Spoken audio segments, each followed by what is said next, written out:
Hello. Hello, Puppet. Hi. This has been a nightmare. Kirrah just told me that Mercury was in retrograde.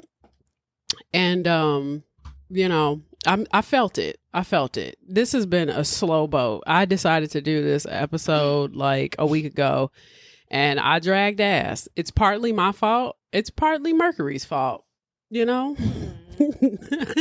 mean, I was on my usual schedule, but I think I was like, oh, this should be a quick one. And then I kind of fucked around and found out real quick, like, oh shit, no, it ain't.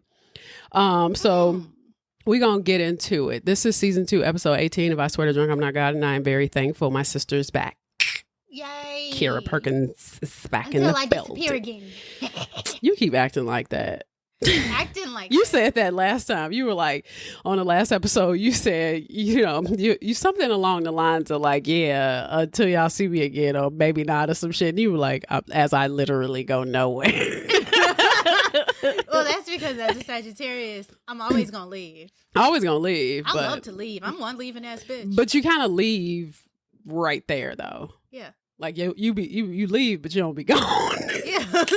Because I don't be physically gone. I just be spiritually and emotionally taxed it. I'm like, okay, goodbye. She's like, I'm present, but not at the exact same time. I'm great at ignoring things. Yeah, sure. So this is episode 18. Thank you for coming back. Whoever the fuck is back. I don't even know anymore, but I'm grateful for everybody who continue to listen. Today we're going to talk about, again, Kirrah has no idea because Kirrah never knows. We're going to talk about the pig farmer killer. The pig. Fuck. I really should start asking. That's what happens when you go into a movie like blind without watching any trailer or reading any summaries. What's funny about that is when me and Sal did the Toy Box Killer, and I was talking about this movie that me and Ashley, we were doing this thing when Netflix was doing DVDs, right? Where we would just like order random shit from the Criterion Collection. And one time we ordered this movie called Salo, which was about like torture and these kids being murdered. It was like really fucked up. It was just fucked up.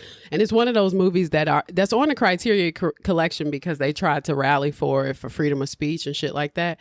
But we were really, we didn't watch the trailer. We didn't even really know much about it. We were just trying to, you know what I mean? We were just trying to flex our film student muscle by watching some shit we ain't never seen before. Because, that's kind of like a goal of a film student is to just watch everything, especially watch shit that people qualify as disturbing. Here she go again with these fucking keys. My glasses are always No, dirty. It's fine. Because last episode, the keys weren't that bad. So you can move it. They didn't show up, but I was like, okay, plumber. Fucking custodian with like 37,000 keys. Y'all should stop having so many fucking keys. Period. Yeah. What? Some keys and everything. Okay.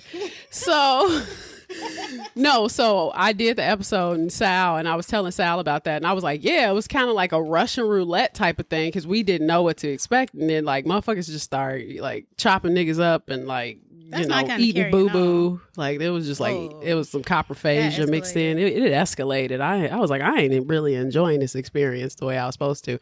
But it was also the type of movie where literally the entire movie, I was just like, Ashley, what is this? What is this? What is this? Because at first I thought we accidentally got a snuff. Like I thought somebody was fucking with us. I was like, oh, is that bad? It's bad. It's bad. Like that movie is terrible. It's probably not as bad as Cannibal Holocaust, which me and you watched together though. Remember that torture scene with the turtle? Oh. That was when I was living in Hyde Park. You came over and we both watched Cannibal Holocaust and we were like, what the fuck? You probably kind of blacked it out. I can see that. That sounds like it was pretty. It was fucked up. It was like it was basically a documentary crew that went to the Amazon and they soon fucked around and found out when the Amazonians started like roasting them bitches. Oh. And then there's a whole scene where they tortured that turtle.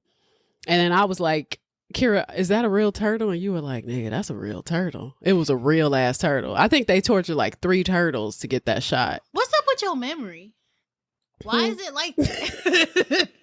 Why do you actually remember things? How could you forget it is my question. Because honestly, some shit I do be blacking out. What? Ignorance is truly bliss for me. Yeah, no, I mean, it was terrible. And it was up there. Like, I think at the time I had just watched Tusk. Tusk is probably that. Tusk is fucked up. Human Centipede is probably what has stuck in my head the most. You know what? I think Tusk and Human Centipede have more in common than Cannibal Holocaust is just like in a whole lane of its own. But I do believe that Human Centipede didn't fuck me up. But I did tell a story on another episode where like I talked about how like I was in Venice. And like while in Venice, I decided to watch like Human Centipede 1 through 3 because I ain't have shit else to do, and I was like, "Fuck it."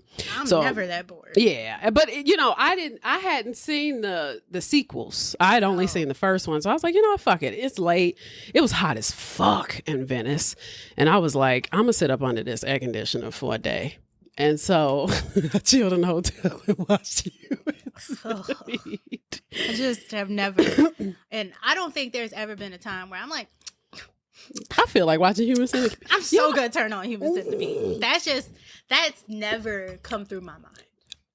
I can say The Shining comes into my mind. I don't really want to talk about that because sometimes I do have a feeling where I wouldn't mind watching Human Centipede. That's because you're sick. Yeah.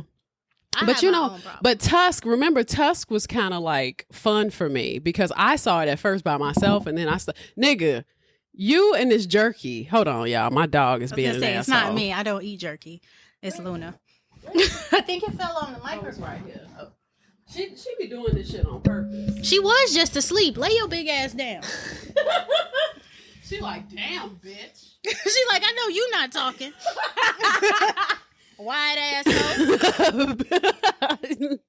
So, excuse me. I'm a little congested. I had to close the window. That's why I think that's how I know Mercury is fucking with me because I've been like, okay, like it's been real. Sure, crazy. Are you sure that's a result of the retrograde? I blame everything that bad that happens to me during retrograde. On retrograde. Sit the fuck Whether it be allergies, these mosquito bites that have taken over my legs. Anything that inconveniences you. Any inconvenience or something that I don't like is due to Mercury. I know I fucked it up too. I said rectograde, which is like weird. Rectograde. No, I was still thinking about the Human Centipede apparently. But back to Tusk though. Tusk was the movie that I was like inviting people to my house and being like, "Oh, you want to watch? I got a movie we should watch." And they never come back. Yeah, well, they kind of. Because why would you invite people to your home to watch that? Because the funny part is, I remember you doing that. Yeah. Because I think I watched it with Jeremy. No, it was Jay.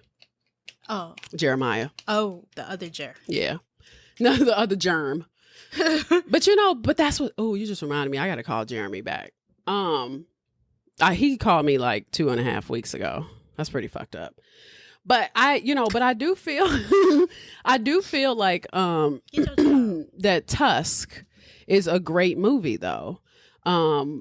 If you don't know what Tusk is, Tusk was Kevin Smith? Yes. The fat dude from whatever. Was it Jay and Silent Bob? He's a comedian. Oh my God. Hold on, y'all. I'm sorry. Yes. Tusk is directed by Kevin Smith. Kevin Smith is a comedian. He did Clerks. That's what he did. He did Clerks. Oh. He did Clerks. He did Mallrats. So he did Tusk. And Tusk is starring Justin Long. He plays a podcaster who meets this creepy old man in the wilderness. And I'm going to just tell you the story. He turns him into a walrus. That's the movie. That's with the silence at the end. That's the movie. That's quite literally the movie. And how long is it? It's at least 98 minutes. Pussycat.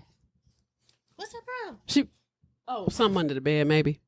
Nigga. Kirrah's about to fall off the bed. Anything for the dogs.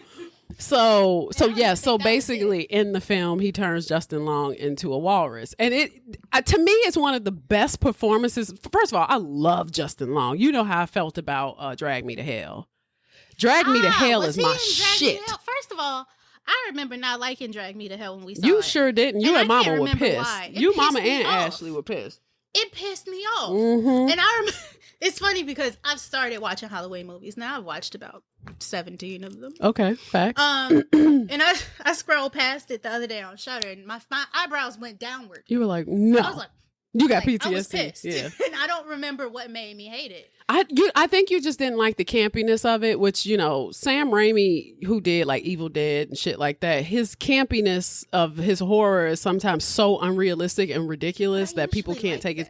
I know, it was weird. Well, so quickly, because I know we got an episode to do, but what was wild was we went to the theater. Remember, I don't know if you remember this, Kirrah, but it was me, you, Ashley, and Mama went to the theater. For some reason, we sat separate because I guess we came either too late or we bought seats too late. Can't remember. But we went separate, or we sat separately. And I think me and Ashley sat together and then you and Mama sat together or something like that. But at the end of the film, I was excited as fuck. I was like, this movie is good. Like the whole movie, I'm like, I love this movie. The lights turn on, we get up, we reconvene. Hey, you and Mama and maybe Ashley. Yes, it was all three. Y'all were like, that movie sucked. And I was like, that was great. I think it was the ending that pissed me off. Oh, yeah. I don't remember what the ending was. She went to hell. No, it was like the title. She actually went to hell. But I think it was more of a it couldn't have been a cliffhanger because she literally did what was in the title. Yeah, she did. So I'm gonna just have to revisit. I mean, you took a DVD. Drag Me to Hell. How the fuck am I gonna watch a DVD in 2024? I thought you just had Marnie. No, I was gonna roll my blunt on. Oh, not her rolling her blunt on my Hitchcock movie. I roll blunts on library books. You can use it right here. You can use this. I didn't do it. Okay. Pussycat, just please fuck off. Luna, come here, baby. She is such a fucking nuisance. This is why dogs need catnip. This is why I ain't got no kids. This is why dogs need catnip. I don't even know what catnip is. Should I give her a spoon of peanut butter or something? Or give her some yogurt. You want some yogurt? We love. We gotta pause. Those two songs. We still mad because perform them. We still mad because Beyonce didn't perform "Heated" at our concert. Because we were just singing it.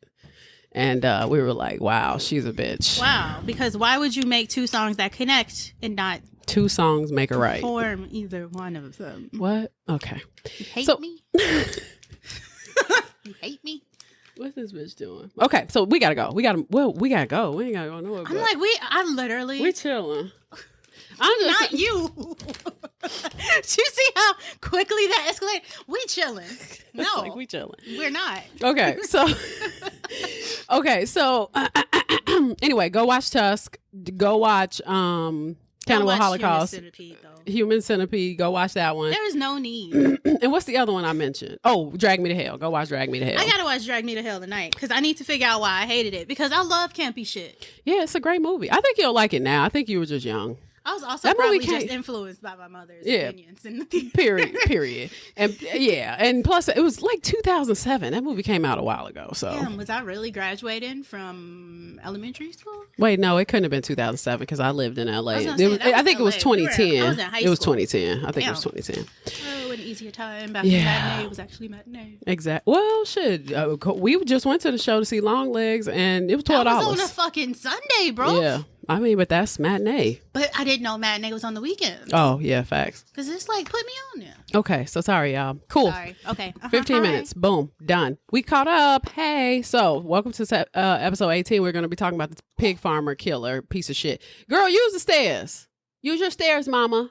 Stairs. She said elevator. She's like, I'm not used to the stairs being in here. Stairs. Use your stairs. Good girl. She's so confused. So we're going to be talking about Robert Pickton. Come on. Use your stairs. She's confused. Fuck. She is such an inconvenience. You should know. All right. My dog is being a pain in the ass. But Kirrah reminded me she's a Gemini. So I guess. Hello. Comes with territory. Yep. All right. So we're going to talk about Robert Pickton. Now, Robert Pickton was a filthy Canadian pig farmer. Cool. He was a serial killer who operated as a literal piece of shit between 1995 and 2001. Now, the poison on this cocktail is the paper pig. And you're like, what that is? Well, I had Kirrah pick me up some whistle pig themed. It's 3/4 whistle pig, 3/4 of whistle pig bourbon, 3/4 lemon juice, 3/4 Aperol, and 3/4 Nonino, Amaro Nonino. And it is fucking fire. It is really good. It's almost like a Negroni, but minus the it's Negro. like if a Negroni, what? It's like if a Negroni and a Manhattan had a baby. I really don't see the difference between the fucking two, but all right. Well, Negroni has Campari in it, and Campari is way more bitter than Nonino and Aperol. Okay. All right, so we're gonna start from the beginning like we always do, because exciting, can't wait. You really can't wait to break into this piece of shit. This is your bag, baby. I don't know what you mean. if I had to absolutely pick what episodes this is, I like blending episodes to kind of tell you what this is like. It's like Ed Gein meets what's that nigga name? The one me and you, Kirrah, we did Duct Tape Killer, possibly, with a little bit of dirt and pig poop. Oh. Cool. Cool. You know what? I think we're going to have to start talking about these things. Because, I mean, he used to be cute. I'll be like, you want to hop on my episode next week? She's like, sure. And I'm like, yes. Evil triangle of contemplation. It's getting worse. Yeah. I fear. Yeah, I think it is. I'm starting to escalate. All right. So, sip. She ain't got nothing to sip on. She rolling the blunt. Stuff in a cone. I'm a lady.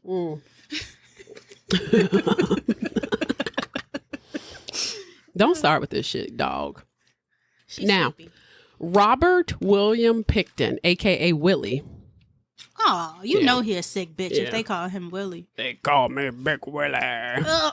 No one's ever called him Big Ellie. I don't know what the fuck he was thinking. Born October 21st, 1949. October 24th, he's a Libra Scorpio. I was about to say Scorpio. Well, now, ew, I don't like that. Now that it's Scorpio. Yeah, because they pushed it back. They moved it. Yeah. So now Mama's just like completely crazy. She's an absolute Scorpio instead of a Libra cusp. Yay. In Westminster, BC, Canada. So British Columbia, for those who are not, geographically, I was going to say sound, but I don't think that's right. Whatever. I don't care. I've had a few of these. If you don't know the map. Right. If you're geographically challenged. If you're a little stupid, or if you've, stupid. If you're a little stupid, or if you've let times escape you and you forgot what the globe looks like because everything's on the internet, you can use that as an excuse as to why you don't know your countries and continents. He's from New Westminster, BC, Canada. His parents were Louise Helena Arnault and Leonard Francis Pickton. Sounds beautiful. It's great couple names. Beautiful gowns. Now, Leonard was born in London. He was the father of a pig farm. He was the son of a pig farmer. Leonard helped, of course. He was running like 2,000. I'm tweaking. 2,000. Says the accountant. 200 pigs. I'm tweaking. Now, Leonard eventually married Louise Helena Arnault, and they had 3 kids, Linda, Robert, and Dave. Now, from a young age, Robert and his siblings were involved in the daily operations of the pig farm, which, that's a bit weird for children, if I may say so myself. Constantly being exposed to animals being butchered and shit. And I just kind of feel like that would impair the child's development. Right? I think so. Yeah, a little bit. Butchering animals as a child, this is the part that's kind of like Ed Gein, is just, to me, just automatically desensitizes them from anything to, it's too easy to do. Them want to continue to kill things. Period. They find enjoyment in it at some point. Now, for fun, the kids like to play near the mental institution that was near the family property. Great. Because that's very normal. Like, Great. Leonard was a hustler. I mean, he was selling pigs at auction. He was slaughtering pigs for meat. He was keeping his family fucking fed because they were also eating the meat. Louise even made their clothes. You know, they were frugal. And so most of Robert's clothes were hand-me-downs, and he never really had the opportunity to wear new ones. Now, Louise tried dressing him up in nicer clothes once when he was around 5, but he apparently had a reaction to heavily starched garments. So he freaked out and hid inside the carcass of a pig. Okay. It's given Revenant. Okay. The reaction was so painful that he never wanted to wear new clothes. What year was this? This was in the 40s. Oh. Okay, Now, at this point, he was born at the end of the 40s. So by the time he was 5, that would be like 1954. Now, to me, this could have easily been an allergic reaction. I mean, there's a way we can remedy these things. He could have been allergic to linen. He could have been allergic to cotton. Who the fuck knows? Been allergic to starch. Yeah, but to be like, I hate this and that hurts so bad. Let me go run into the insides of a pig. It's crazy. Like, why is that your treehouse? He apparently always did that. Sick fuck. Mm-hmm. Already. So Leonard wasn't really raising the kids. Duh.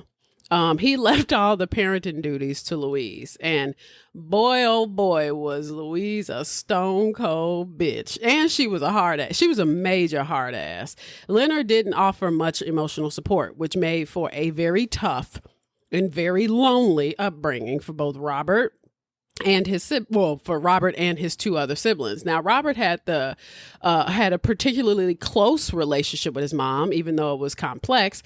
And his sister Linda would even call him a mama's boy. She was like, clearly he's just used to domineering bitches and strict, and he still found love within that. Kind of like Ed Gein. Ed Gein's situation was like, didn't matter how many times his mom was like, boy, get the fuck away from me. He was like, I love you so much, you know. Boys and they mama.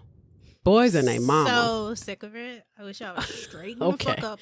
Now, Linda, the sister, would eventually be sent off to live with a family in Vancouver. It was living with family, not Vancouver. Living with a family, while her brothers were kept on the farm. Now, Louise made the boys work excruciating hours on this farm. Now, this obviously affected their schoolwork. Robert struggled academically. He had by the time he was an adult, he had an IQ of about 86. So he was literally educated at like the 5th grade level. His brain was fucked. Yes. But when he was a kid, he failed the 2nd grade. Which is like, God damn. Bro, you just started. Yeah. But he ended up in special ed. Duh. And so, yeah. And socially, well, you know, they called him Stinky Piggy. Call him what? Stinky Piggy. Kids are so mean. They so fucked up. He was often bullied, and he was described as shy. He was awkward. Louise had the bad habit of sending Robert to school in dirty clothes, which reminded me of an episode that I did of the Alton Coleman episode that I referenced before with you, where I said that his grandma would let him go to school in pissy clothes, and it reminded me of Granny because she used to call him Pissy. And he smelled like blood and pig shit all the fucking time. Oh, God.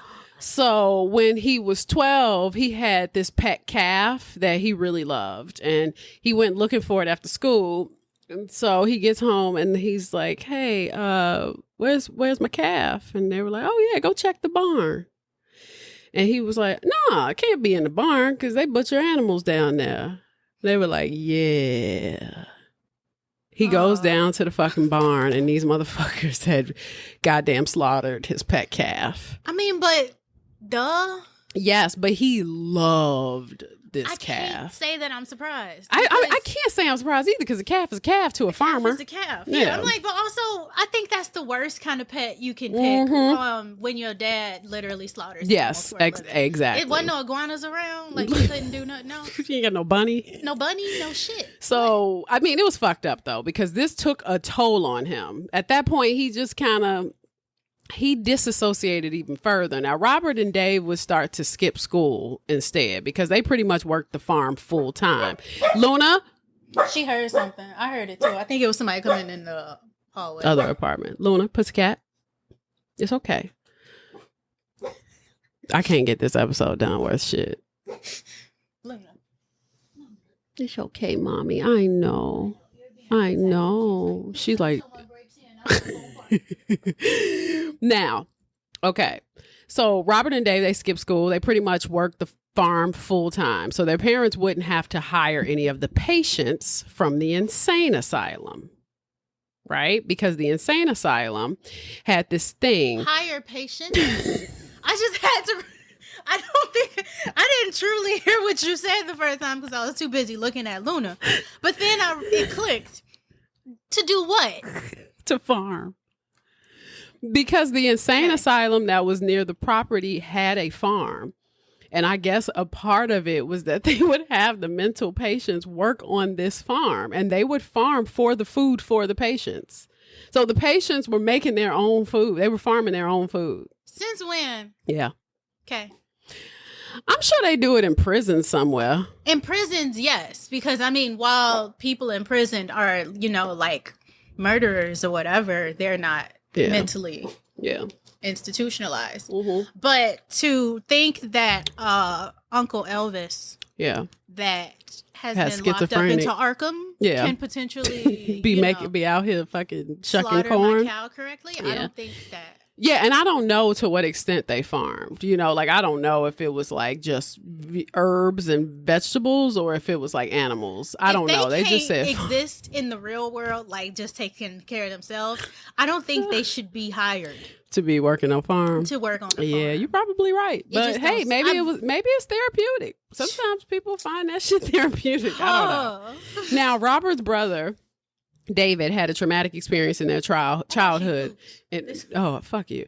Now, Robert's brother David had a traumatic experience in their childhood involving a young boy named Tim Barrett. Tim, who was 6 years old at the time, went missing and was later found drowned in a nearby creek.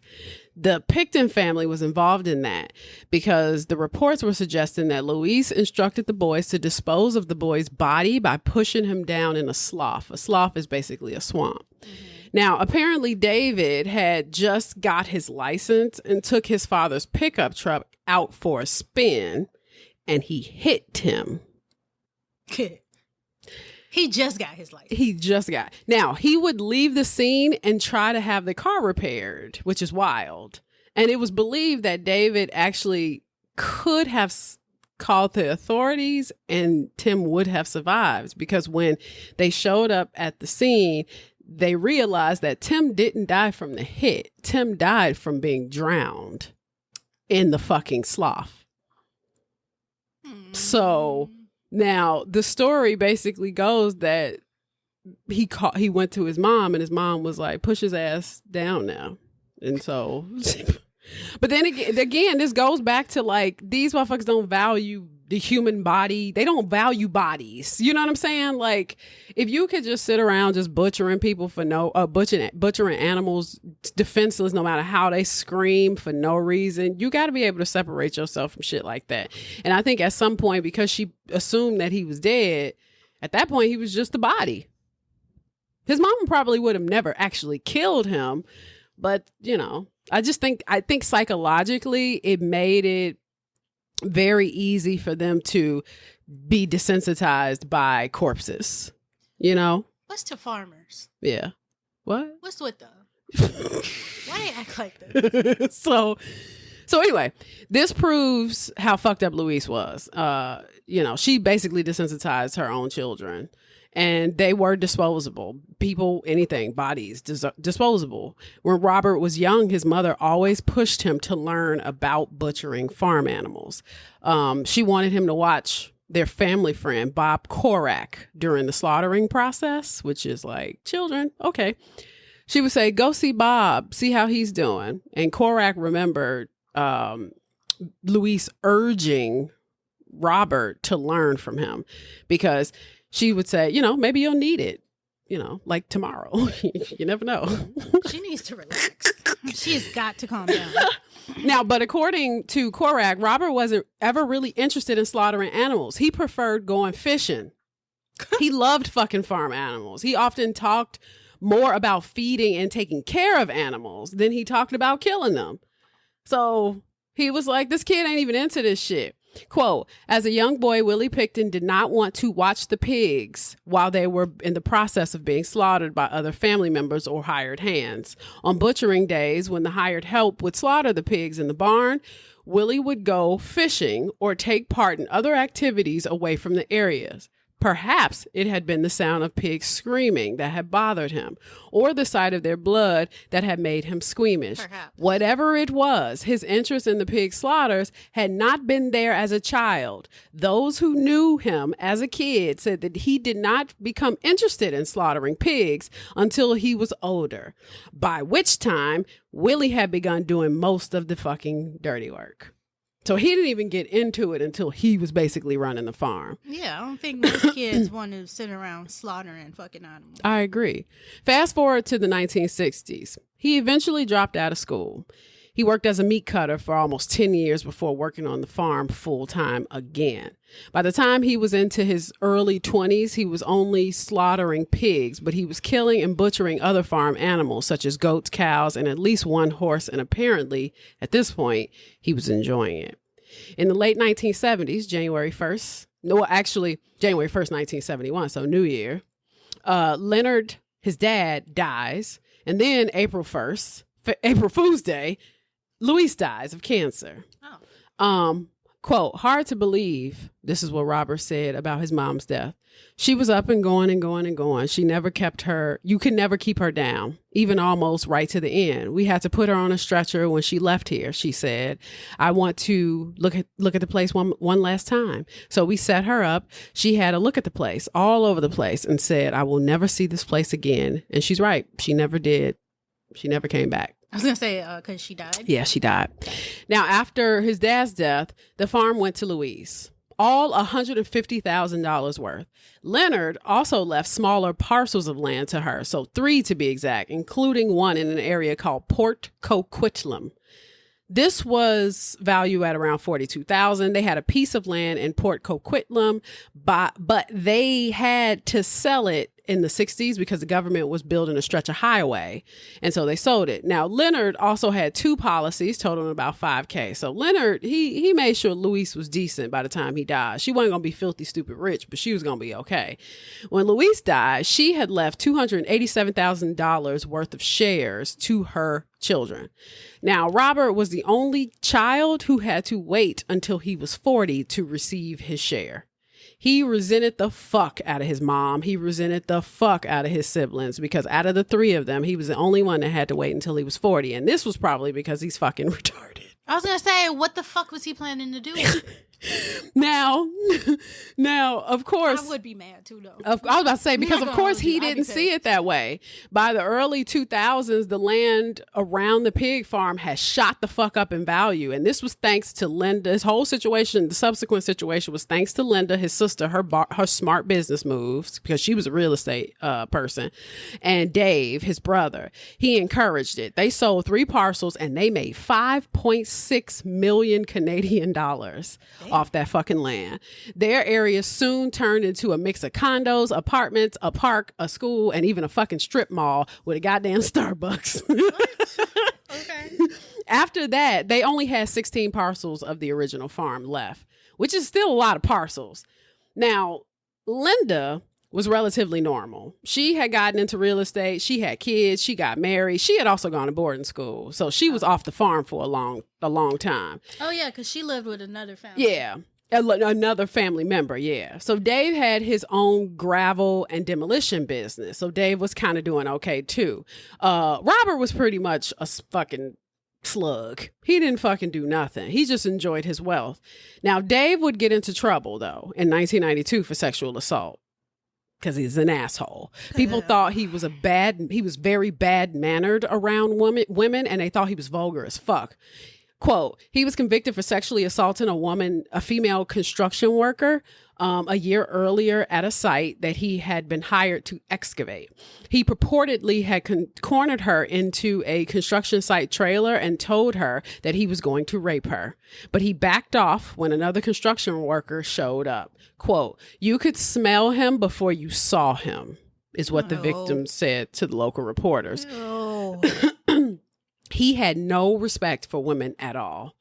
In the fall of 1994, Robert and his siblings sold a large portion of their land to a holding company for $1.7 million, and then a townhome was quickly built on it. Soon after that, the city of Port Coquitlam bought another piece of their land for $1.2 million and turned it into a park. The next year, the local school district purchased another parcel for $2.3 and built an elementary school. Now, this is kind of the making of the 5.7. The three kids would then purchase a spot in the 90s and call it Piggy's Palace. Okay. Now, Piggy's Palace was basically a music and bar venue. Since Linda, Robert, and Dave, they co-owned Piggy's Palace, they decided to set up a corporation together in 1996, calling it the Good Time Society, which kind of sounds fun. They got nonprofit status. They raised money for good causes. They started hosting these big parties with like 2,000 people there. They had dances, luncheons. They donated a lot of the proceeds to local schools. They had charities donated. Motherfuckers from everywhere were showing up. Regular people, politicians, all sorts of people. They also had a little seedy clientele, the Hells Angels and like other biker gangs, which smells a lot like a lynching. Like, this is going a little too well for me. It's given the slow brother finna knock all this shit over. I'm like, y'all a bit too happy for me, I fear. He finna burn all this shit down. Good fucking luck. Okay, so then there were the other events that occurred in the nighttime hours. There were plenty of booze and drugs and bitches and pork. Oh, doggies. Quote, it wasn't much light. This is what the longshoreman said. There were lots of women who looked like hookers. He explained that the party was happening everywhere, outside on the grounds, inside the building, and even a trailer where people were doing the wild thing. Oh. Besides having sex. Why did you actually put that in? I mean, that was a quote. I know. Besides having sex, there were a lot of drugs being used. When it was time to eat the pig, he saw Pickton tearing it apart with his dirty hands, which grossed him out so bad that he was like, I'm good. Well, yeah. I'm okay. He mentioned that at one point he walked past a shack with a dim light above the door and could see some machinery running inside. He wasn't sure what kind of machinery it was, but it scared him a lot. He said, I got a death chill. The hairs on the back of my neck stood up and I felt frozen in place. I didn't want to be there anymore, so I left and I walked home. Another attendee, a woman who said it was her first and last time at Robert's farm, described the partygoers as raunchy and mentioned that a lot of the cocaine was being passed around at night. There were lots of really badass people. She said, I didn't want to be a part of it. Now, the police constantly showed up to these parties, and eventually the brothers were asked to stop them. The parties were getting pretty fucking wild. Not even with all of these parties. Okay. Robert didn't drink. He also didn't do drugs. Wasn't his thing. It seems that sex was his thing. So by the late 1990s, Dave would leave the farm to go live somewhere else, and Robert could do whatever the fuck he wanted to do without anybody asking him any questions. Thank God. Now, Robert was fucking disgusting. Even though he was having all these parties, he rarely bathed, claiming he feared showers since he was a child because his mom used to make him bathe, so he just stopped bathing. If someone's making you bathe, it's probably because you fucking stink. Yeah. I would say. Like, who has to make someone bathe? I would say. He never had a girlfriend because he stank so bad that people couldn't stand being near him. His hands were always filthy. His clothes were always disgusting. He always reeked of pig guts and blood. That's dried old blood smells awful. I can't even imagine how this man smelled. Now, it's weird because most would think that he was a psychopath, but his behaviors didn't show this. Not bathing isn't. Apparently not. He was very kind. According to his associates and friends, he had always helped people with finding work, food, or a place to stay. Psychopaths and sociopaths are unable to actually care for other people, and it seems that he did mostly that. He cared for a lot of motherfuckers. What Quote, choice did he have? Right. He smelled like a tampon like, dumpster. Okay. Willie, as a kid, would often hide inside the carcasses of hogs that had their entrails removed so that his mother and others could not find him. And while that... I'm getting so stressed. While that... I just got... My neck just itched a little. While that act in and of itself would not necessarily distinguish Willie as a psychopath, it was a behavior that most people would never ever consider engaging in. He was a dirty guy. This is what the employee said. He was just gross looking, actually. He said, I kind of felt sorry for him. He's like, here he is rolling these barrels off the back of a truck. He has his like bare hands like all over and filthy. I mean, we worked in the rendering industry, and it's it's dead animals. It's not a very pretty thing to be working with your bare hands, which I'm like, duh. Now, by this time, Robert was treating pig farming more as a hobby than a business. He was often selling meat to his friends and neighbors or giving it away because he's a millionaire. He doesn't even have to fucking do this. Robert's generosity was becoming well known in Low Track. This is where shit gets weird. And people began noticing that women in Vancouver were coming up missing. Now, quote, the farm was the dregs of the earth, said one sex trade worker from Low Track who knew it well. It was a hellhole. You can say to someone, don't go. But if they're an addict, the addiction overcomes the senses. The police had known about the Pickton farm for some time, but nothing changed. Now, let's talk about Low Track. Now, Low Track, also known as Downtown East Side of Vancouver, DES, I think they called it, is a area known for its high rates of poverty, homelessness, drug addiction. Low Track is known for having one of the highest HIV rates in North America, the poorest neighborhood in Canada. There are significant presence of open drug use with residents struggling with addiction. The streets were often dotted with needles. Still, actually. Other drug paraphernalia. Many people in Low Track were homeless or living in very poor conditions. So shelters and low rent hotels were very overcrowded and very unfucking safe. And just residents would also struggle with mental health issues because, duh. Now, the police pretty much assumed they had a serial killer in their midst because there were a lot of women coming up missing, and they were averaging a missing person per week by January of 1997. The women were either drug addicts or prostitutes. Now, of course, as soon as you hear prostitutes and drug addicts, and we just talked about this with Eileen Warnos, you know the investigation is going to be slow to start. The police initially didn't recognize the pattern of missing women as a serious issue because the victims were marginalized. So they were like, prostitutes, who the fuck cares? They also didn't put enough officers or money into looking into the missing women. There were also a lot of prejudice against the victims because a lot of them were indigenous women.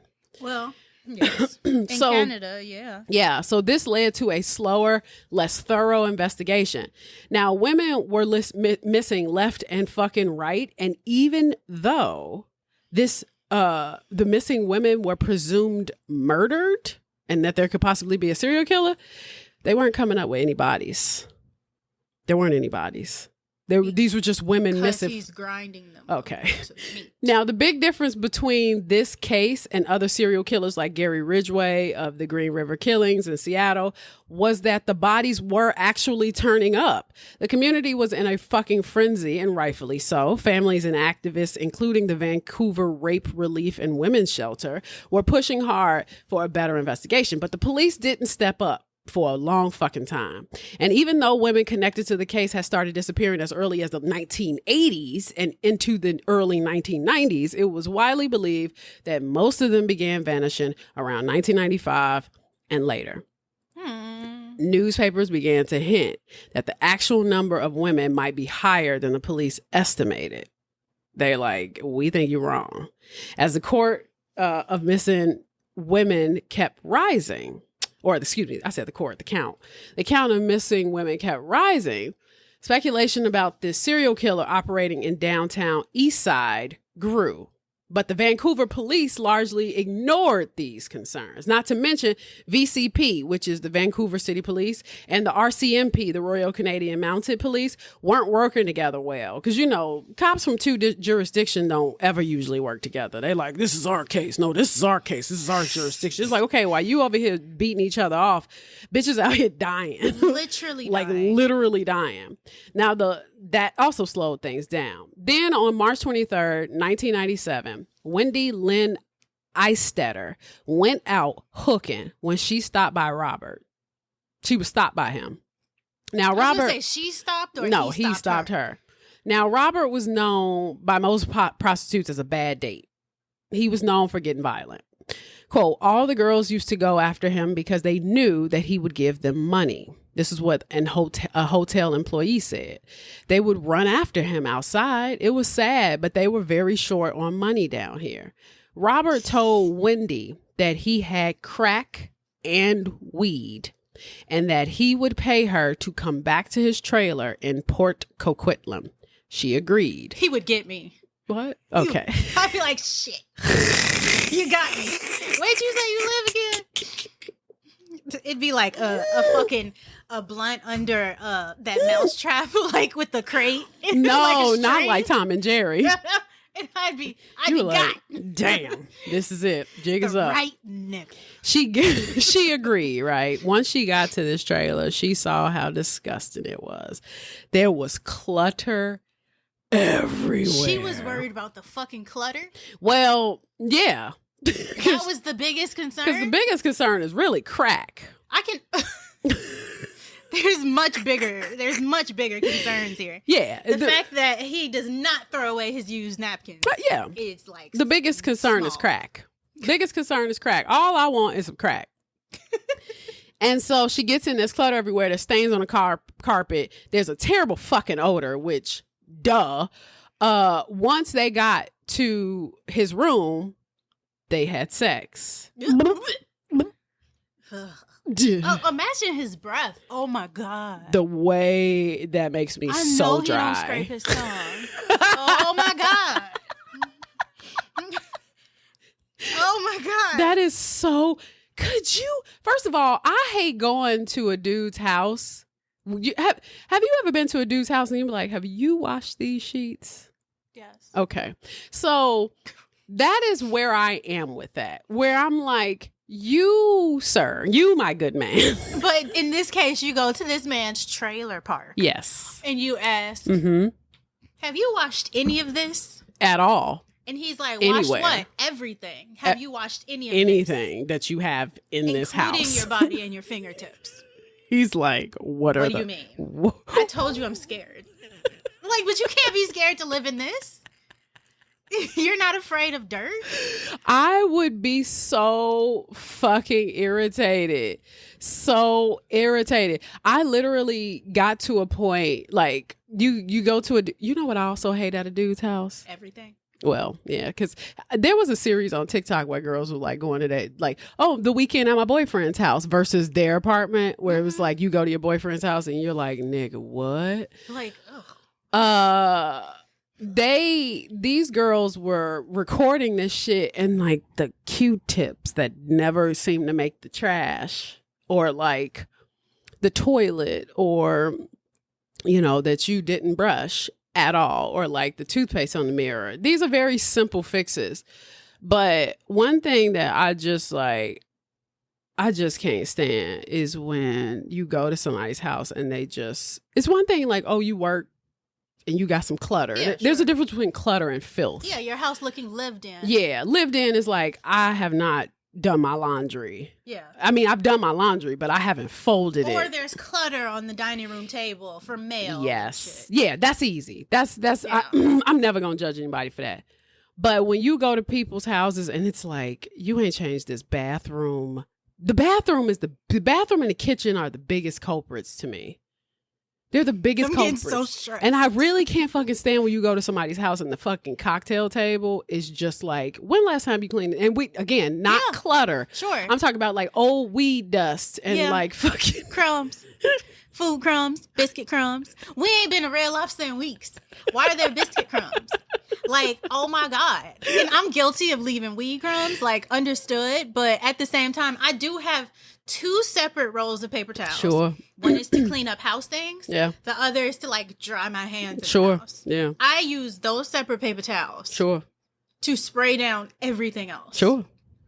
Most men will be like, it's fine.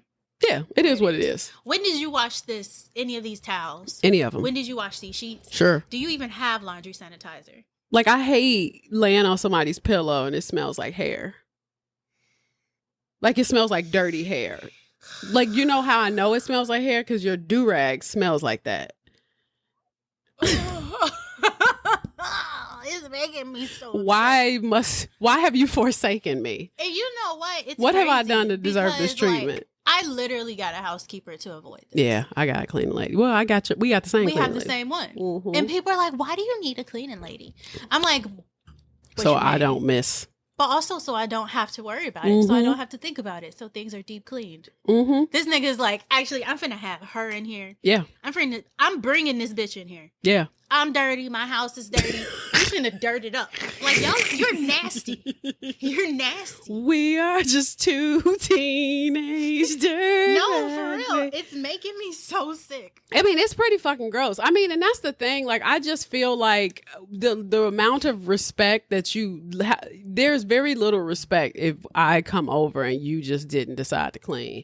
Like, am I expecting you to be burning candles and shit? No. But I mean, that'd be nice. But even if you just Luna, please don't start with this shit. That's the windows, girl. It's the windows. She's got to get used to the windows again.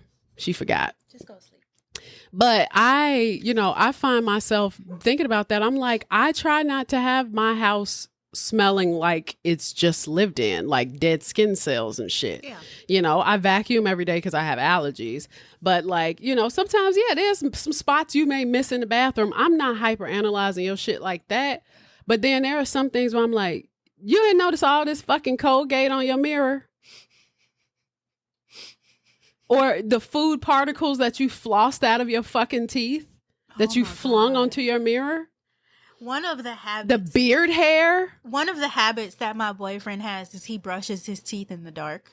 Why? Oh, because so he don't have to turn the lights on. So he don't turn the light on. Yeah. But the problem is he doesn't rinse out the sink. Oh, yeah. So it's chunks of toothpaste. And toothpaste in the sink. Yeah. And I send the angriest text message. I'm like, you hate me or what? You gotta stop doing this shit. Why would you do this? You and just must. Like, oh. Yeah.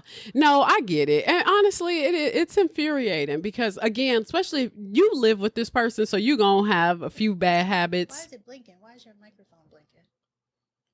I don't know. It was blinking red and green. Oh, that's because I'm speaking into it. It's not doing it now. Oh. But yeah, like I know for sure that there are going to be some shit that people miss. I don't expect perfection when I go over somebody's house, but I do expect like you're expecting company. I feel like because every time I have company, I try to make, unless it's taking you too long to come over and I'm like, nah, I'm just chilling. So yeah, this is all over the table, but at least it looks like I just did it. It doesn't look like it's been there for 3 months. But I think this man don't clean nothing. He don't clean anything. Has awful dirt under his nails, which is truly what's making my eyes water. Yeah. Dirt under the nails will end every relationship that you thought we may have ever had. If you got dirty fingers, bro, don't touch me. Or even like Sal, he eliminates that by he cut his nails all the way down to the quick. Yeah, just cut them. He don't like seeing white on his nails at all. He cuts them completely down to the quick. As a man, I don't really know if you need nails. What, you scratching bitches? Why do you need nails? Don't. What, you a cat? You a cat, nigga?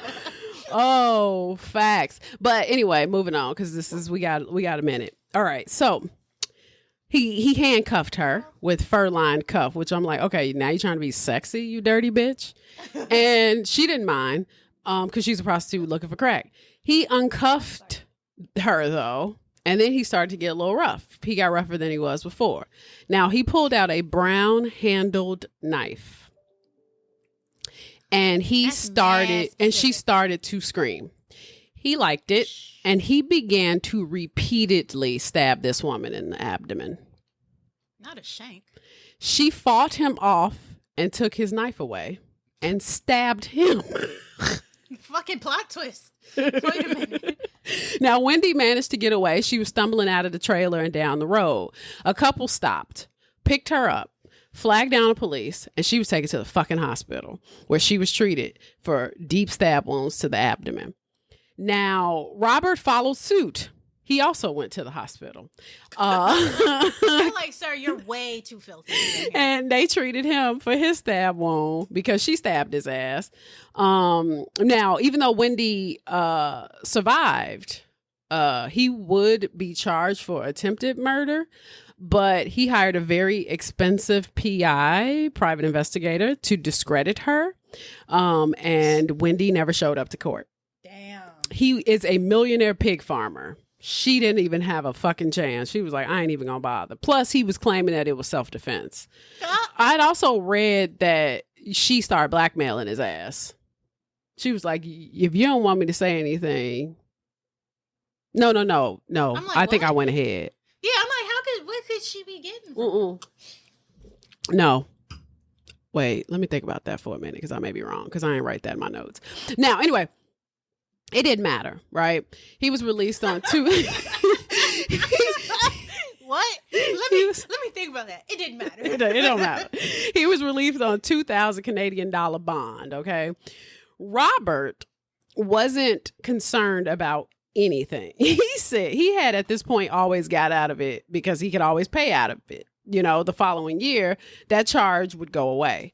Now, by the end of 1999, 17 women went missing. Mary Ann Clark went missing August 1991. Diane Melnick, December 1995. Kirrah Louise Ellis, she went missing 1996. Tanya Hoyk, she went missing October 96. Sherry Irving went missing 1997. Andrea Faye Borehaven went missing March 1997. Was he making all of the same claims with all of these women? I got cracked, come back to my trailer. Basically, Marnie Lee Frey 1997 in August. Helen May Hallmark 1997. Cynthia Felix 1997 December. Carrie Koski January 1998. Inga Monique Hall February 1998. Sarah Day Vries 1998 April. Angela Rebecca Jardine November 1998. Jennifer Lynn Furmanger 1999. This motherfucker is busy. Brenda Ann Wolf 1999. Georgina Faith Pappen, March 1999. Tiffany Drew, December 1999. And Wendy Crawford, 1999. Now, while not all of these are necessarily connected to him at this time, it's starting to get he's starting to look a little sus. Because they're investigating what's going on within this area now. All these different, sex crime organizations and shit like that is like something is just not right. We got a lot of women. 18 women just went missing. That's between 1991 and 1999, and nobody knows what the fuck they are, and there are no bodies. This shit is crazy.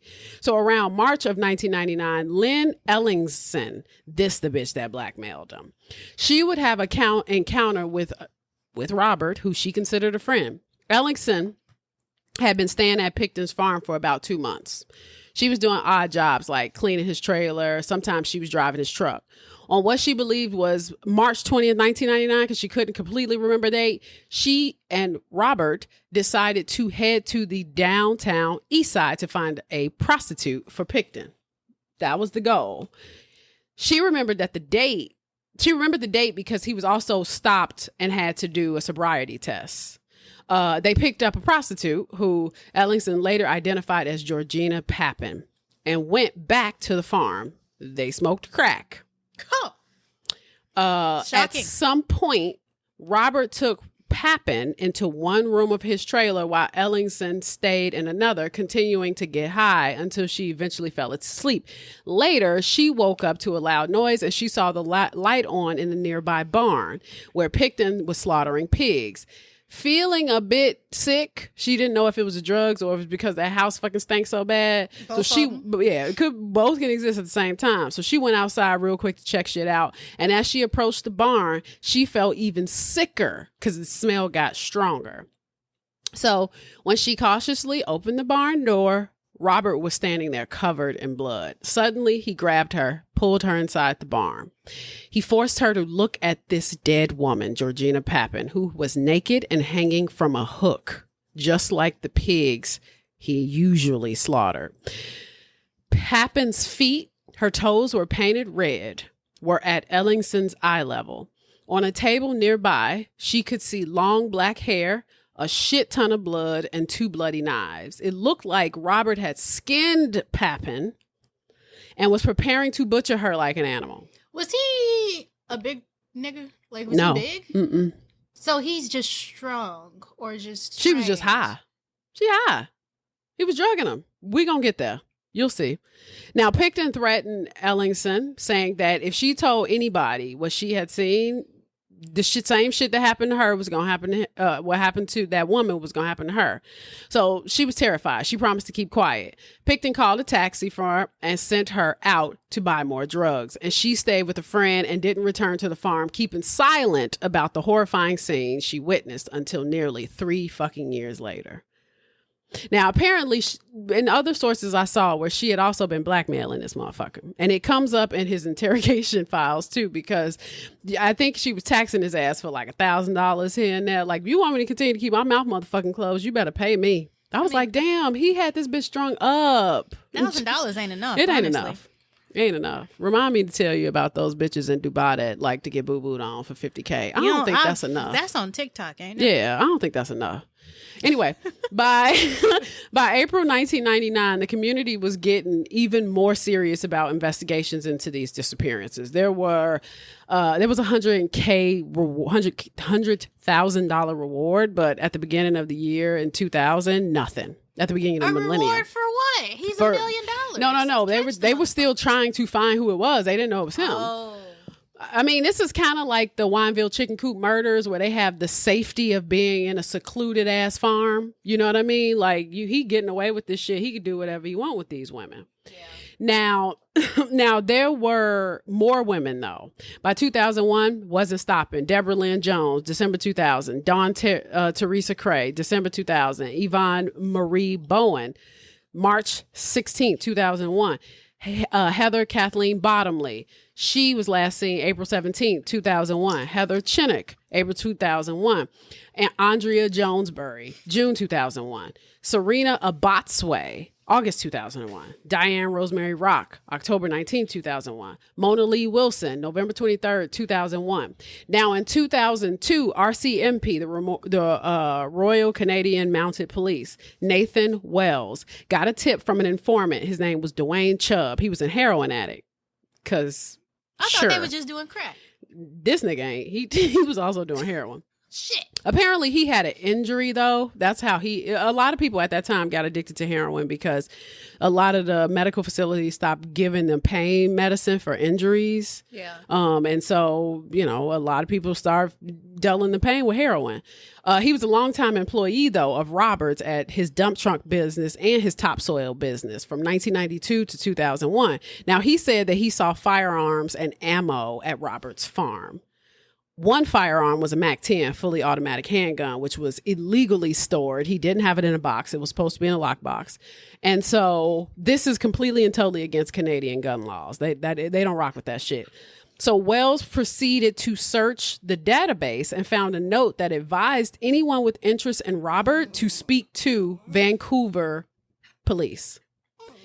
Wells put together a search warrant for the firearms. But his staff sergeant advised him to contact the Joint Missing Woman Task Force before digging any fucking deeper. He's like, don't touch this. This is much bigger than a couple of guns. Now, Wells did. And the department felt that they may be able to help each other. He was like, yo, okay, you looking for him. We looking for him. Let's help each other out. And so they had a joint task force now. And it kind of worked out. Now, The magnitude wasn't expressed, though, to the RCMP, but the VCP helped Wells get the go-ahead to do the search. In February 2002, they proceeded with the search, and Robert was arrested. The trailer had 6 rooms. They found a .22 caliber Smith & Wesson revolver, and attached to it was a dildo. Ew. It had 5 rounds and 1 spent casing. Mounties, quote, Mounties searching Pickton's bedroom discovered several sex toys, including fur-lined handcuffs. Inside the headboard compartments of his bed, they found items of jewelry and a purse. And in another area, they discovered a notebook containing the name of one of the women that the task force had been placed on their missing list. At one point, while going through the clutter in Pickton's office, one of the officers found an asthma inhaler, and it was inside this silver bag lying on the floor. It had been prescribed to Serena Abatswe, one of the missing women. VCP told Wells that he was not to deal with Robert for any more. Just don't, because this is not about guns. And so Wells was ordered to not speak to him anymore or to obtain his fingerprints. Now, the jig is kind of up. And even though the RCMP was told to stand down, they had some damning evidence connecting Robert to the missing women. They released him anyway. And they were surveying him. But as soon as he got there, they hit his ass with another search warrant, and it was from the VCP, the Joint Missing Women Task Force. Robert was not visibly concerned at all. Because he got money. Yeah. He'll get off. And he was pretty calm. He was pretty fucking calm. Robert was being formally investigated as a suspect in the case of several missing prostitutes. They were actively setting up an entire tent to start investigating this motherfucker's house. And he's like, this is a press's fucking wet dream. Okay, the newspapers, the reporters, everybody's coming out. The perimeter was set, and they began their search. Luna, please. They began their search. So they found in Robert's office a hypodermic needle filled with a blue liquid concealed inside a stereo. That's not suspicious at all. Why you got a needle with blue shit in it? Right. I got a lot of those. I keep them in my car. Exactly. Chubb said, if you wanted to get rid of someone, paraphrasing Robert, you could take a syringe of windshield wiper fluid and radiator fluid. Where have I heard that before? And inject that person and kill them. What movie was that in? Where I know what you're talking about. It's antifreeze, though, right? It was antifreeze. So, the junkies' track marks would make the injections less noticeable. I know, right? They found a litter of pigs that had been eaten by a pit bull. A pit bull? Mm-hmm. Where did he get a pit bull? He had a pit bull on this farm, and it was infected with AIDS, apparently. You know, I didn't get into... Look, I just don't be having time. Because, you know, some of this shit just be too much. Like, it's too much. Like, I like the dirt, the murder, you know, I just didn't really have the energy to be looking up pit bulls with AIDS. But you know what? Cats get AIDS. Because needles, prostitutes. Sure. AIDS. But how did the dog get it? Picked up a needle? But wouldn't the pigs get it? There's a lot. Yeah, I had a lot of questions even when I read it, and I was like, I don't really want to know, because if it's got a bestiality component, I don't really got time. Which is kind of giving that. Yeah, because I'm like, how did the pigs eat the pit bull without getting AIDS?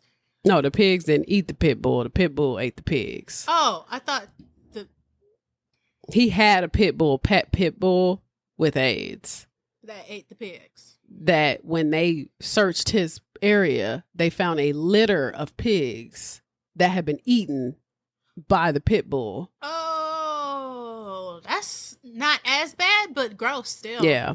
Yeah, that's pretty fucking disgusting. Now, they did find a bunch of pigs trying to keep warm, which, you know, that's fine. But then, like, one of them was, like, eating a foot. Your face. It was eating a decaying foot. I didn't know pigs ate human remains. They do. They're omnivores. Oh. They pretty much will eat anything when they need to. When they're hungry. Yeah. I mean, sometimes they eat, sometimes they eat themselves and shit, if shit gets real. I was aware of that. Yeah. They eat their own kind. Yeah. Now, they searched it. That's why a lot of people don't fuck with pork. That's never stopped me. Yeah. I mean, I'll probably have bacon this weekend. Almost. Yeah, for sure. Because I got some croissants I got to cook. Now, okay. So they searched. Here come this bitch. She all I saw is her tail. It's like fucking Jaws. Yeah, literally. I don't got time. We need to get through this episode. She pissing me off. Now, they searched his trailer. They found women's makeup. They found perfume, brushes, shoes, purses, clothes. They went through his garbage. 3 more of Abattoir's inhalers. They found 4 of her fucking inhalers there. She got so many? I mean, she had some serious asthma. They said even when she didn't have money, the one thing she had money for was she always found money for her prescription. I mean, she got to breathe. Now, one inhaler was the last one she was prescribed. And there was blood everywhere on the walls, the fridge, the floors, the mattresses, everywhere. They were sure some of the splatter was indicative of bloodletting. Which is bloodletting. It's kind of like when you know how when you stab something or slit an artery and it just flies the fuck out. Oh yeah. Like you like draining. So here it is. The practice of removing blood from a patient to prevent disease and illness.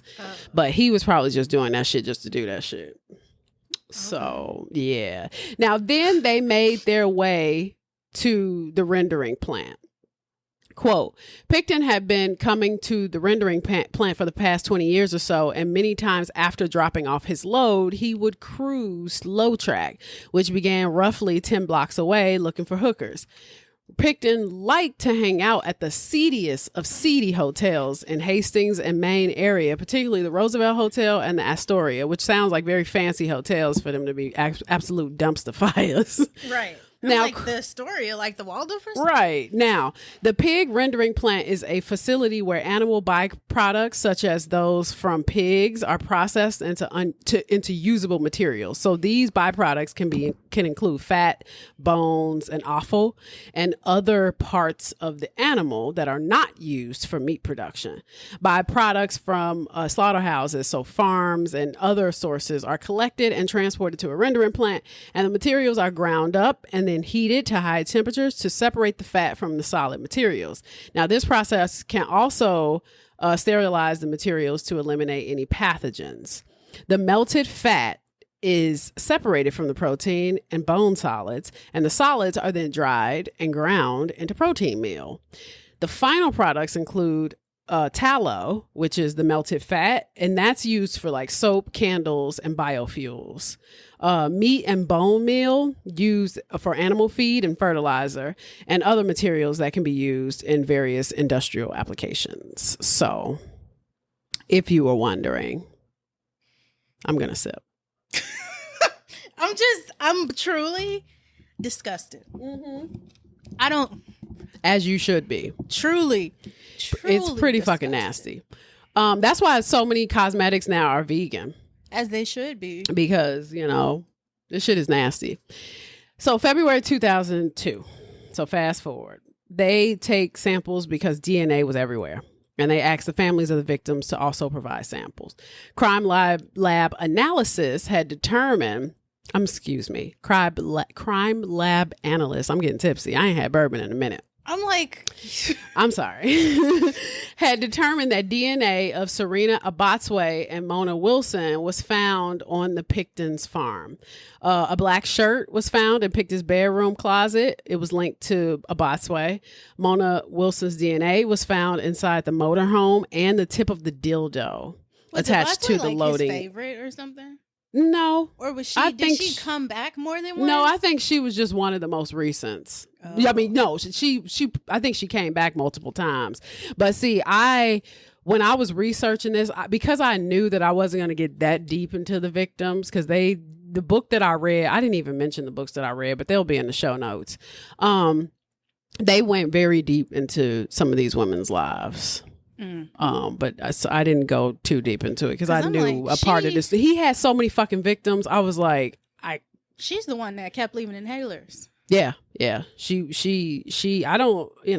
I don't know what her situation was. I mean, she could have been staying with him too, but I didn't read her story. Now, okay, so the dildo thing that was attached to the 22 caliber was found in Pickton's. Yeah, that's kind of crazy. And now, after the syringes and the inhaler, the prosecutors decided to pursue a murder charge. They were like, nigga, what? You did this shit. What the fuck? And on February 23rd, 2002, they interrogated Pickton. Now, Pickton, he played it safe. He acted confused, but he was confident, and he pretty much denied everything. Bob, I'm in charge of this investigation. This is acting. Scene. Sergeant Adam told him... I'm a sergeant.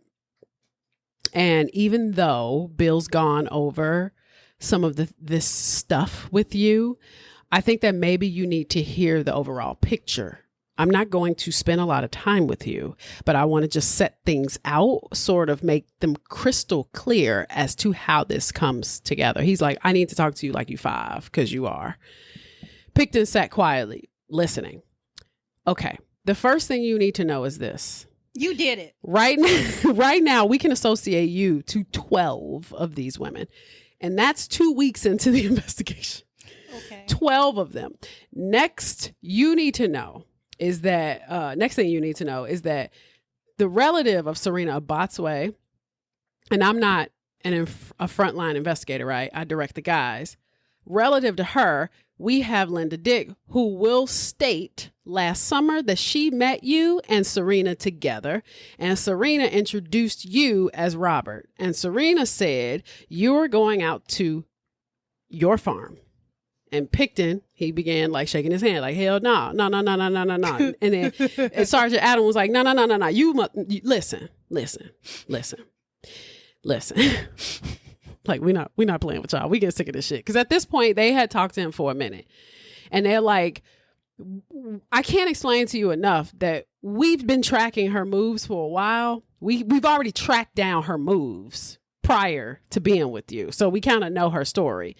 He was like, we know that she picked up her welfare payment of approximately $35 every 3 days, which I'm like, fuck, I cannot imagine surviving off $35. I was gonna say, that actually sounds pretty close to what they give now. Damn. Minus the day. It's like $35 every 2 weeks. Okay. And that, even though she was not very good with managing what little money she received, she always seemed to be able to get her asthma medication, which was dispensed in the form of an inhaler. He explained that he knew that 40 has spoken, one of the officers, has spoken with him about the asthma inhalers found on the farm and how they were identified as having belonged to Serena Abotsway. He depicted the inhalers as a major problem for him. Quote, we have statements from people, including your brother, where you say, yes, it was a shiny case. I brought it into the house, Sergeant Adams stated. Willie, that's gonna be the evidence, all right. A shiny case I brought into the house. You discussed it with a whole bunch of people. We have that. You can't move away. That's your position. Willie, you need to understand something, that the inhaler was not found by itself in your house. It was found in a tote bag belonging to Serena Abotsway. Inside that tote bag are her shoes, her clothes, a needle, and on that needle is her DNA and your DNA. Together. Okay. So Pickton's denying this. He's like, nope, it ain't. Yeah, we got 4 of them. Sergeant Adam emphasizes. All right, Willie, you need to understand you told a lie to try and justify how that inhaler got in your house. Oh yeah, Willie, there's no point shaking your fucking head. Just listen to me. So you know what the evidence is. In case you need to know where you are, because only by knowing where you are, Willie, by knowing exactly how locked in you are, will you realize how the lies are dragging you down like a stone. If you pick up a great big boulder, Willie, and you step into a deep lake, what happens to you? You go to the bottom, don't you? And the lies that you told, the little cover-ups you've tried to create, and stones that are going to carry you to the bottom. All right. So you need to listen to me because I'm not here to lie. And Bill got a bit of the evidence confused. It's not his intention to lie. And I'm going to straighten up that confusion right here and now, because we are not here to lie to you about the evidence. We're not here to exaggerate the evidence, Willie. We don't have to. Do you understand? You will be convicted of that. All right. On the tote bag, Willie, is her blood.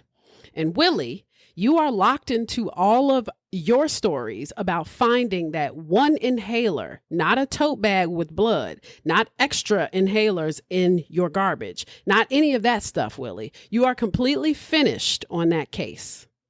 Mona Wilson, that is a murder site inside that motorhome. We have got tons of witnesses talking about you in that motorhome. There are tons of them. I've got 45 guys out taking statements, and they have been working day and night. I've got a room full of statements, videos, dictaphone, taped statements, everybody talking about you. It is an army of investigators, and they are the best in the province, and we are not making mistakes. It is coming down on you like an avalanche. And you've helped bring it down by your little stories. They're drag marks where you dragged her out there. There's the fact that you've got the dildo with the gun and your DNA mixed with hers on that dildo. How do you think a jury is going to look at a dildo on the end of a gun, Willie, that has DNA of you and her connected with a murder scene? What are they going to think? After some time, Willie, you didn't do a good job cleaning the girl's blood. Like, you gotta agree with me. Pickton said, that's right. I was sloppy. Okay. So you agree. You admit it. Sergeant Adam. Yes, you were. He laughs. He's like, yeah, you were. That sums it up. He said, that's what I am. This is what Pickton said. I'm sloppy. How could Dave not see that? Because he's too busy, Pickton said, his brother. Let's leave it that way. There. With everything that's going on now, how do you think you managed to avoid getting caught for so long? He goes, no comment. Come on. Is it just bad police work or like what? He says, carelessness on my behalf. Pickton told Adam that if the task force wanted to dig up the whole property, they were welcome to try. But he insisted that they wouldn't find anything. He mentioned hearing rumors about mass graves on the farm, and Sergeant Adam tried to get him to point out any such spots, saying it would make the investigation quicker and easier, which Pickton had, said he wanted. He was like, sure, I want it to be quick, I want it to be easy. Pickton said he couldn't help because there were no mass graves. He also told Sergeant Adam that the case was tough for the cops because of their own bad policing. So he was like, fuck y'all. Quote, Sergeant Adams. Yeah, because it took so long to catch you. You're right. I know a lot of policemen who feel bad for the families of those people. Did you ever think of quitting? He goes, yeah. Was it that drive we talked about? Insinuating that Pickton was driven to kill by something inside of him. I would like to know, because obviously someday I'll be sitting here with somebody else, Willie. Yeah. It'll all come out. It'll all come out. Anger then? You sort of said it was anger. Would I be right in saying, Willie, that you had reached a stage where you just no longer really viewed these girls as being worth anything? Mm-hmm. I had one more planned, but that was the end of it. That was the last. I was going to shut it down. I was just sloppy. Just the last one. It's been 1 million people. You were going to do one more? Pickton said something, but it was unintelligible. Then he continued. That was the end of it. That's why I got sloppy, because the other thing never got that far. Okay. Adam asked Pickton, quote, about keeping trophies of his kills like many serial killers do, but he quickly denied doing so. He just brushed off all the things found inside his trailer and motorhome, such as the inhaler, identification cards, clothing, and so forth, simply as being sloppy. So Sergeant Adam began asking about the methods. He just kept saying he was sloppy. Now, when asked about the gun dildo, but you used a dildo on her when she was still alive. Is that true? Mm-hmm. Did she do anything to send you into a rage? No, she just didn't. She didn't want to have sex. She didn't want to do anything. So you what? Did you just lose control of yourself? No comment. No comment at this stage. I'm already talking to you guys, but I'm not even supposed to talk to you, but that's neither here nor there. I'm nailed to the cross. Yeah, you are. That's true. Do you remember where you killed the other girl with the inhaler? No comment again. Now, one of the most effective strategies used by the police involved placing an undercover officer in Pickton's holding cell. The officer, posing as another inmate, engaged Pickton in conversation, and during these interactions, Pickton made several incriminating statements, including admissions about the murders and details about his methods. Pickton told the cellmate that he was caught because he was becoming sloppy towards the end. Really? The cellmate said. They got me on. He said, they got me. Oh, fucking getting sloppy. I was going to do one more, make it an even 50. Pickton's cellmate laughed. That's why I was sloppy about it. I wanted more. Make the big 5-0. Make the big 5-0. His cellmate said, laughing. That's fucked. Fucking 5-0. Fucking half 100. Pickton chuckled evilly at his cellmate's remarks, thinking, of course, that they had been made in adoration of his ability to kill 49 women. Yeah, like you say, that's the best part, his cellmate said. Everybody says, Pickton says, pounding his fist. How many of those? Wouldn't tell him. I wouldn't tell him. Pickton told his cellmate how the investigators had asked him to talk about his victims and about how he had refused. He seemed proud that he had not given in to what the cops had asked him. You know, they got 48 on the list, Pickton said, matter-of-factly. You know, the list has only got half the people in there. If what Pickton had just said to his cellmate was true, investigators would be hard-pressed to find out what had happened to the other half of the missing women. This motherfucker had literally just admitted to killing 49 women and said that he was just trying to make the big 5-0. I know that's right. What? We love goals. He almost made it, too, if it wasn't for them damn cops. Those damn kids. Now, and if he really killed 49 women, like he said, but only half of those women were on their list, then where were the other women that he had killed? How does that all fit? That the cellmate asks. That helps you. Yeah, but I think most of them, based on that fucking evidence, I think I'm nailed to the cross. But if that happens, there will be about 15 other people that are going to go down. Some will go down the tank, Pickton said. Yeah, I said they were my friends, Pickton said. Huh? Hey, between me and you, man, you look after yourself, his cellmate said.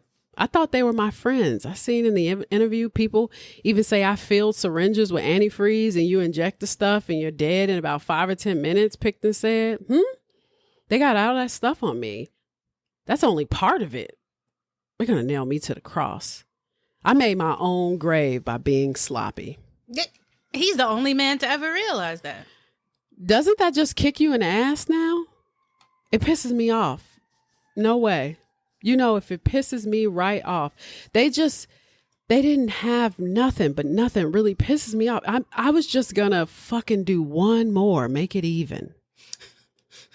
Bigger than the ones in the States, Pickton said. He was referring to the Green River killings.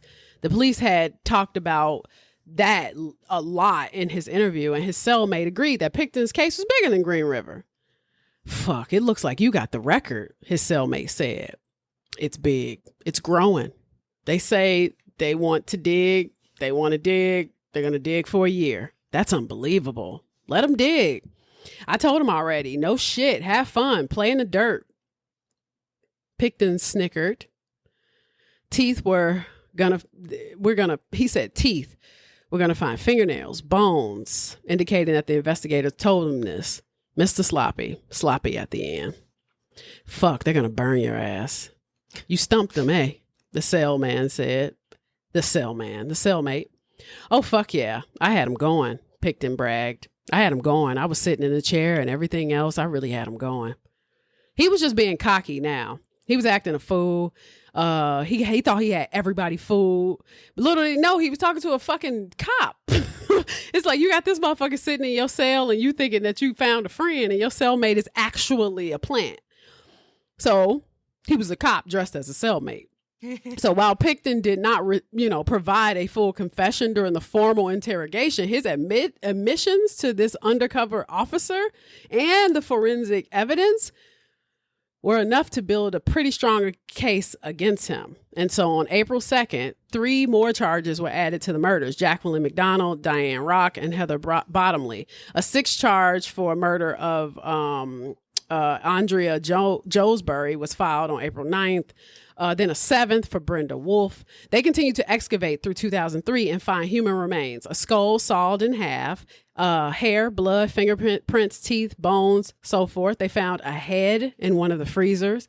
Inside the first bucket was a human head, which had been cut nearly into 2 parts, 2 hands and 2 feet, sawed vertically from front to back, and it immediately brought back memories to an earlier Jane Doe that had been examined earlier in Mission. That head, had been cut in the same manner as the one that had just been found on the Pickton farm, and they found human jaw bones in the building next to the slaughterhouse, aka the piggery. 2 weeks later, they found that it belonged to Brenda Wolfe. They found 2 more plastic bales filled with remains between one of the main walls between the slaughterhouse and the pig pen. Quote, amid the number of rat nests they had uncovered during the dismantling process, the investigators had also found 14 hand bones along with green toothbrush. These buckets had been next to a number of other buckets that contained animal offal, the parts of butchered remains that are considered inedible by humans. The offal, also known as carrion, had apparently been prepared for removal and transportation to the rendering plant. The mess would have been gone through just in case Pickton had mixed human remains in with the offal. Within a couple of weeks, the latest remains were identified through DNA as Mona Wilson's, and police guessed that they would have been taken to the rendering plant on one of Pickton's regular runs, but had been interrupted by his arrest and all the police activity. The discoveries also caused a number of police officers to voluntarily undergo psychological counseling and therapy. The police were like, I can't believe we finding all these body parts in this piece of shit's house. It's not even a house. Yeah, it's a slaughterhouse. It's disgusting. It's disgusting. Luna?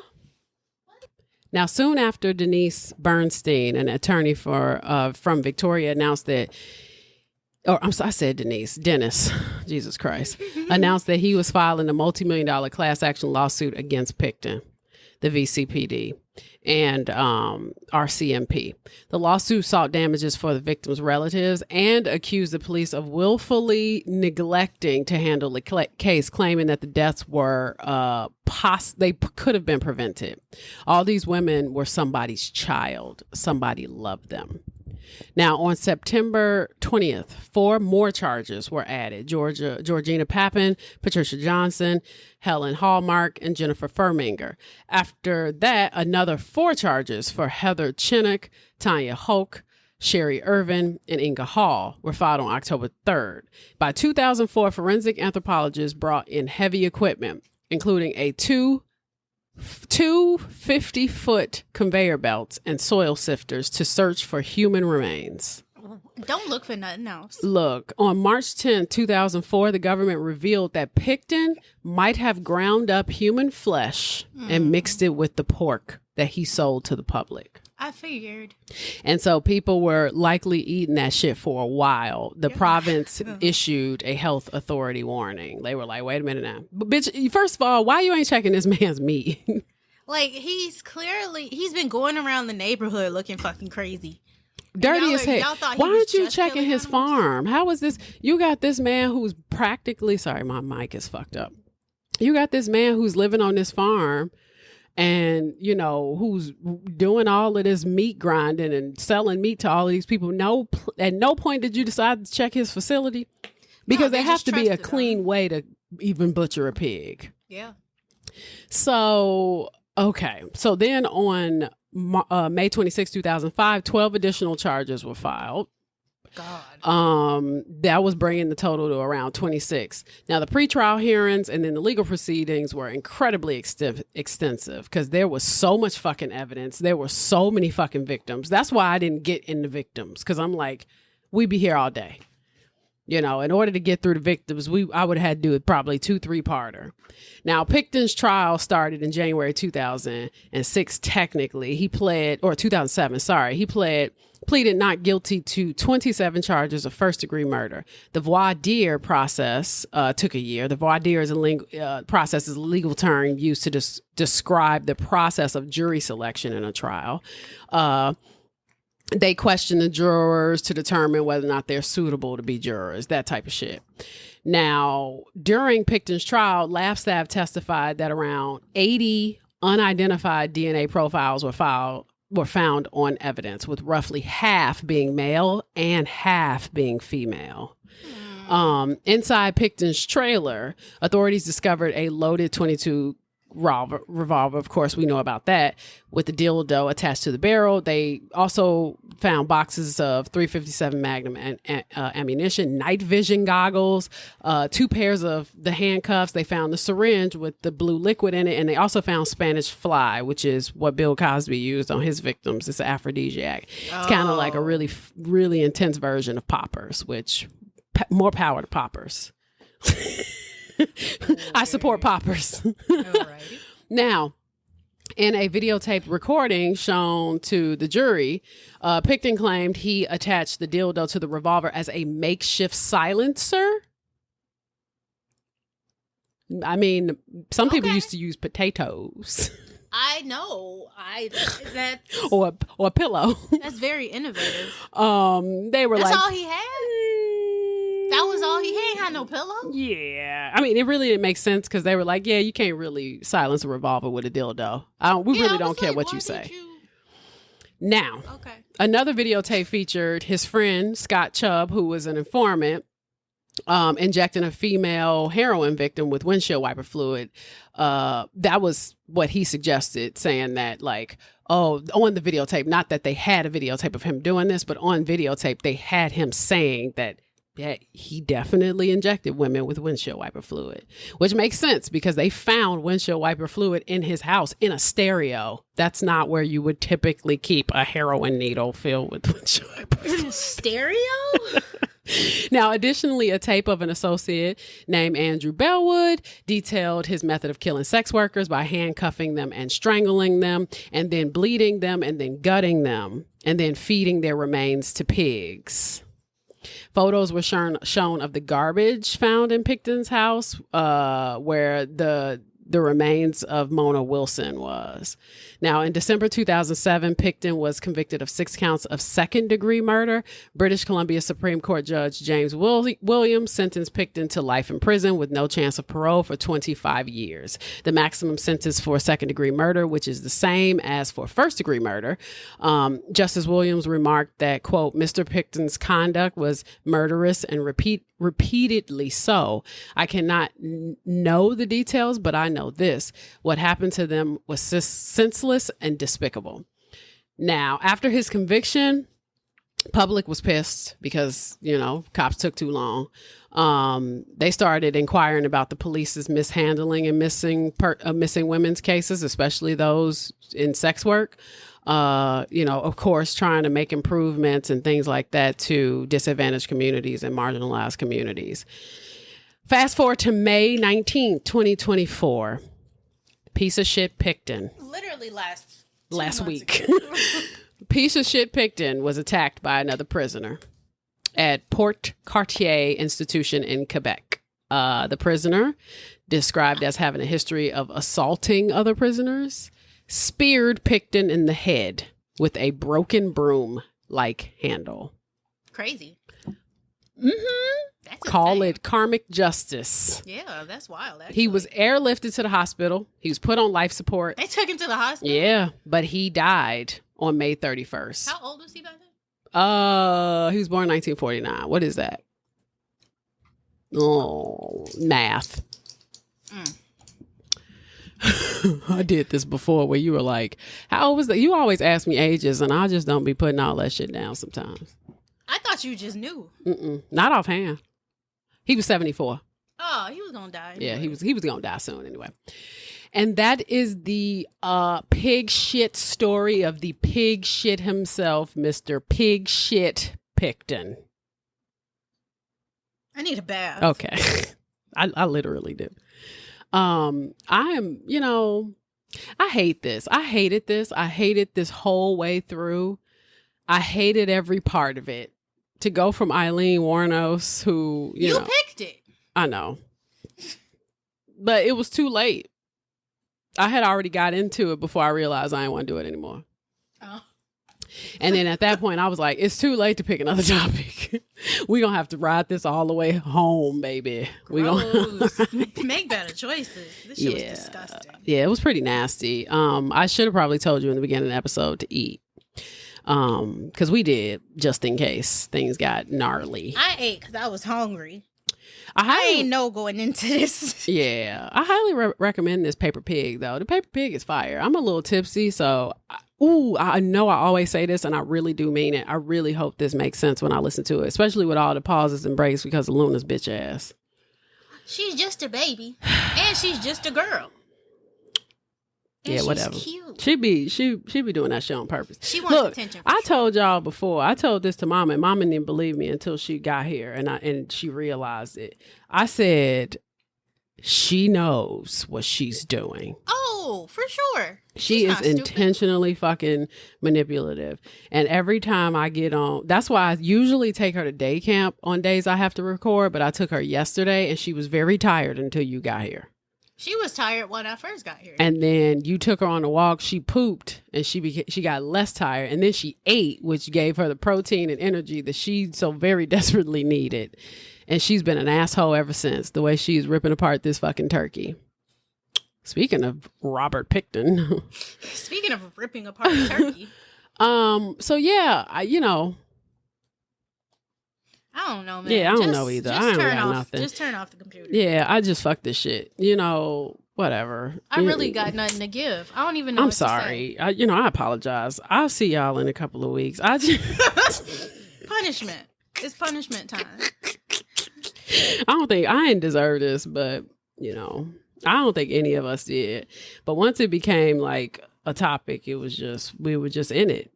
We were just in there like swim well. We didn't really have a choice. Who was we? When you say we, I know you ain't French. The voices that live in my head. You need to keep that between Oscar and Meyer then. Not Oscar and Meyer. All right. Love you. Mean it. We'll be back. Well, Kirrah probably won't. I go to work soon. She goes to work.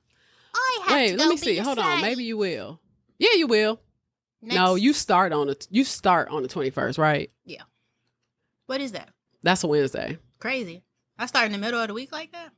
Yep, it's on my calendar. Work. 21st. So maybe if we record on Granny's birthday. Aww. But that means I got to have an episode done sooner. That's not going to happen. All right, cool. No need to stress. Next week, you'll be hearing from Sal or Dustin. or Lauren. All right, y'all. I'm a peace out, and I hope you all enjoyed this ish. Whatever. I don't really know. Mm-hmm. And then I'm gonna have to. We'll see. All right, peace. Bye. Bye.